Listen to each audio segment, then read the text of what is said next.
Hey guys, welcome back to my channel. This is Mrinali और आज हम देखने वाले हैं एक ऐसे लड़के की कहानी जिसे अपनी स्कूल टीचर से प्यार हो जाता है और उसे पाने के लिए वो किस हद तक जाता है। कहानी की शुरुआत में हम एक स्कूल टीचर को देखते हैं जिसका नाम लाना रहता है। वो एक मैरिड वुमन है और उसकी एक छोटी बेटी भी है। लाना जिस स्कूल में पढ़ाती है वहाँ एक बेनी नाम का गुड लुकिंग लेकिन शरारती हरकतें करने वाला लड़का भी पढ़ता है।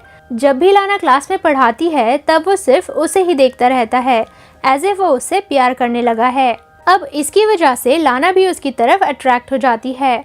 उसे पता था कि ये सब गलत है लेकिन उसे समझ नहीं आता कि वो बेनी से कैसे डील करे।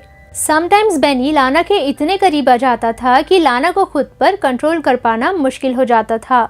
इसीलिए लाना उसके अट्रैक्शन से बचने के लिए उससे हो सके उतना दूर रहने की कोशिश करती थी। एक दिन अपनी क्लास के स्टूडेंट्स को वो टेस्ट पेपर्स डिस्ट्रीब्यूट करती है और सब अपना पेपर लिख रहे थे, लेकिन तभी वो देखती है बेनी पेपर में कुछ नहीं लिख रहा। इंस्टेड वो उसी की तरफ देख रहा था, लेकिन लाना उसे इग्नोर कर देती है। क्लास के बाद वो अपनी बेटी राशा को स्कूल से पिकअप करती है। वो बेनी को देखती है जो अपनी डॉग के साथ वॉक पर आया था। वो थोड़ी देर बेनी को देखने के बाद वहाँ से चली जाती है। अगले दिन लाना के स्टूडेंट स्कूल में प्रेजेंटेशन दे रहे थे, तभी उसकी नज़र दो लड़कियों पर पड़ती है जो अपने फ़ोन में मूवी देख रहे थे। लाना उन्हें वार्न करते हुए फ़ोन को अपने बैग में रखने कहती है, लेकिन वो लड़कियां उसे इग्नोर करके मूवी देख रहे थे, जिस पर लाना क्लास के बाद उनका फ़ोन लौटाने का कहकर उनसे वो फ़ोन मांग लेती है। फ़ोन देते वक्त वो लड़की उसे गंदी चुड़ैल कहती है, जो सुनकर बाकी के सभी स्टूडेंट्स उस पर हंसने लगते हैं। ब्रेक टाइम में लाना कॉफ़ी पीते वक्त बेनी को देखती है जो वैलेरी को परेशान कर रहा था। वो उसका सारा सामान फेंक देता है और इसकी साइकिल को भी पटक कर खराब कर देता है। लाना को ये सब देखकर बेनी की बहुत चिंता होती है और उससे बात करने के लिए वो उसे खाली क्लास में लाती है।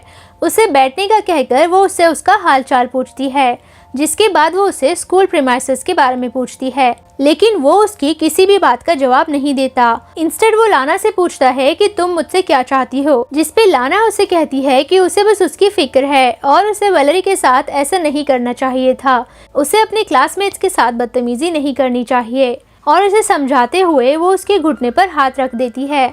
फिर वो उसे कहती है कि अगर उसे कोई हेल्प चाहिए तो वो उसे बता सकता है, लेकिन बेनी ये देखकर कुछ और समझ लेता है और लाना उसे कहती है क्योंकि वो पिछले टेस्ट में फेल हो गया था, उसे उसके फ्यूचर की बहुत फिक्र हो रही है और इसीलिए वो उसकी हेल्प करना चाहती है।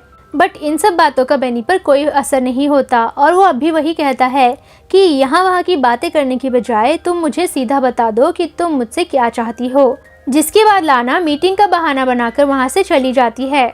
सभी स्टूडेंट्स के वहाँ से जाने के बाद लाना देखती है बेनी का बैग ज़मीन पर पड़ा था। आसपास कोई नहीं था और वो बेनी के बैग से उसका स्वेटर निकालकर सूंघने लगती है और फिर उसे बैग में वापस रख देती है। कुछ देर बाद वो वॉशरूम जाती है और नल से पानी पीने लगती है, लेकिन जैसे ही वो उठती है अपने पीछे बेनी को देखकर डर जाती है। बेनी उसे सेड्यूस करने लगता है और वो भी इन सब में खोने लगती है, बट तुरंत ही वो होश में आकर उसे रोकते हुए कहती है कि उन दोनों के बीच फिर से ये सब नहीं होना चाहिए। जिसके बाद वो उसे वार्न भी करती है कि अगर उसने ये सब करना नहीं बंद किया तो वो उसे स्कूल से निकलवा सकती है, लेकिन बेनी पर उसकी बातों का कोई असर नहीं होता। लाना वहाँ से जाने लगती है और बेनी उसे कहता है कि वो भी ये सब करना चाहती है, जिस पर लाना कहती है कि वो अपने किसी भी स्टूडेंट से प्यार नहीं कर सकती। अगले दिन स्कूल में बेनी फिर से लाना के पास आकर कहता है कि वो स्कूल के बाद उससे मिलना चाहता है, जिस पर लाना उसे मिलने से साफ मना कर देती है। वो उसे कहती है कि उन दोनों के बीच जो कुछ भी हुआ वो गलत है और उसे लाना का ख्याल अपने दिल से निकाल देना चाहिए। जिसके बाद वो वहाँ से चली जाती है। पार्किंग लॉट में आकर वो देखती है उसकी कार का साइड मिरर टूटा हुआ है और कार पर स्क्रैचेस है। घर आने के बाद लाना गार्डनिंग कर रही होती है, तभी उसका हस्बैंड उसे कार पर लगे स्क्रैच और टूटे हुए मिरर के बारे में पूछता है, जिस पर लाना बोलती है कि वो एक लैंप पोस्ट से टकरा गई थी, लेकिन उसके हस्बैंड को ये बात बिल्कुल झूठी लगती है, बट वो कुछ नहीं कहता और वहाँ से चला जाता है। एक दिन लाना घर पर राशा को पढ़ा रही थी, तभी उसका फ़ोन बार बार बजने लगता है, लेकिन जब भी वो फ़ोन उठाती है दूसरी तरफ से कोई जवाब नहीं आता।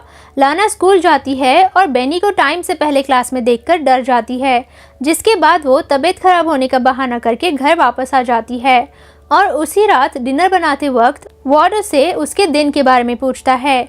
जवाब में लाना उसे झूठ बोल देती है कि वो पूरा दिन स्कूल के काम में बिजी थी। नेक्स्ट डे राशा को स्कूल ड्रॉप करने के बाद वो स्कूल स्किप कर देती है और नदी के पास जाती है। थोड़ी देर बाद वो म्यूजियम जाकर पेंटिंग्स देखने लगती है, लेकिन तभी अचानक वो बेनी को देखती है जो उसे स्टॉक कर रहा था। उसे वहां देखकर वो काफी डर जाती है और हड़बड़ाहट में वहां से निकलने लगती है, लेकिन बेनी उसके पीछे एलिवेटर में आ जाता है और वहां भी वो उसे सेड्यूस करता है। इस सब की वजह से लाना को रात में बहुत बुरे बुरे सपने आते हैं और वो पूरी रात सो नहीं पाती। अगले दिन वो स्कूल एडमिन के रूम में जाकर एग्जाम पेपर्स चुराती है और फिर वो पेपर्स को बेनी को फंसाने के लिए उसके कोट में रख देती है। इसके बाद वो ब्रेक रूम से बेनी को देखती है जिसे गार्ड्स कहीं ले जा रहे थे। एग्जाम पेपर्स चुराने की वजह से बेनी को स्कूल से निकाल दिया जाता है, लेकिन अब लाना उसे मिस करने लगती है।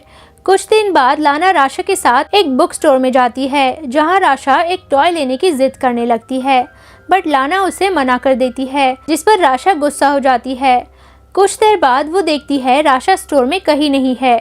बहुत देर तक उसे ढूंढने के बाद भी जब वो उसे नहीं मिलती तब वो गार्ड्स को सीसीटीवी फुटेज दिखाने कहती है, जिस पर वो बेनी को देखती है जो उन्हें स्टॉक कर रहा था। ये देखने के बाद वो बहुत पैनिक करने लगती है। तभी उसे उसके हस्बैंड का कॉल आता है कि राशा उसके साथ है। अब लाना ये सब रोकना चाहती थी और वो नेक्स्ट डे बेनी के घर के बाहर उसका वेट करती है। जैसे ही वो बाहर आता है लाना उसका पीछा करती है। जब वो एक सुनसान रोड पर होते हैं लाना कार से बेनी को उड़ा देती है। कुछ दूर जाकर वो कार रोकती है और बेनी जिंदा है या मर गया कंफर्म करने के लिए कार से बाहर आती है। And the story ends here. Thank you everyone for watching. अगर आपको एक्सप्लेनेशन अच्छी लगती है और ऐसे और वीडियोस देखना चाहते हैं आप, तो प्लीज़ चैनल को सब्सक्राइब, लाइक और कमेंट ज़रूर करें। Thank you for watching. Bye bye.